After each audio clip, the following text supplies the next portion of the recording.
Nakushukuru Mungu wa mbinguni, maana wewe ni Mungu ambaye umetupigania kwa nguvu ya utukufu wa jina lako. Haleluya.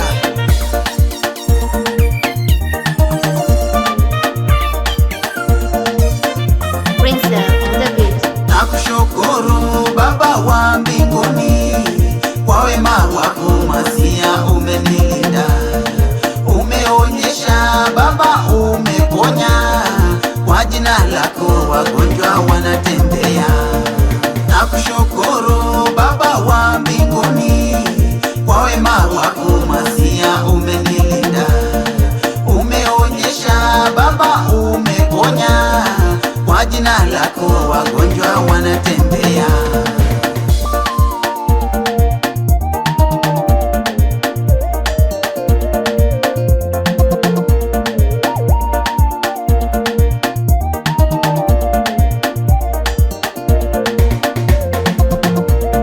Ikawa baada ya kufa kwake Sauli, hapo Daudi aliporudi, neno la Mungu nalo linasema alirudi kuwaua Waamaleki.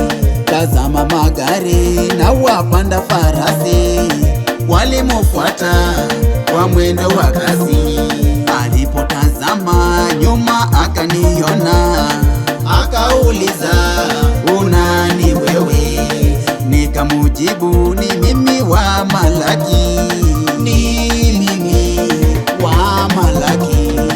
Nakushukuru Baba wa mbinguni, kwa wema wako masia umenilinda, umeonyesha Baba, umeponya, kwa jina lako wagonjwa wanatembea. Nakushukuru Baba wa mbinguni, kwa wema wako masia umenilinda, umeonyesha Baba, umeponya, kwa jina lako wagonjwa wanatembea.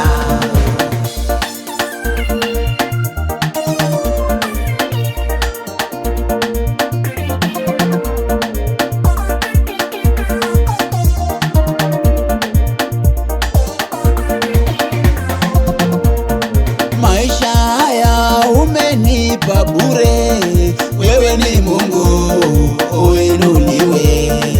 Ingelikuwa kweli mwanadamu, singeliishi maisha haya. Wacha wajue mimi ni wako Mungu, nguvu za giza majini haziniwezi. Wacha wajue mimi ni wako Mungu, nguvu za giza majini haziniwezi. Kulikuwa na vita siku nyingi kati ya nyumba ya Sauli. Abneri akajipatia nguvu kwa nyumba ya Sauli. Mwanadamu mwenye akili, mwenye sikio na usikie, siku yaja, siku yenye hukumu, Mwokozi Yesu anangojea. Nakushukuru Baba wa mbinguni, kwa wema wako masia umenilinda, umeonyesha Baba, umeponya, kwa jina lako wagonjwa wanatembea. Nakushukuru Baba wa mbinguni, kwa wema wako masia umenilinda, umeonyesha Baba, umeponya, kwa jina lako wagonjwa wanatembea. Nakushukuru Baba wa mbinguni, kwa wema wako masia umenilinda, umeonyesha Baba, umeponya, kwa jina lako wagonjwa wanatembea. Nakushukuru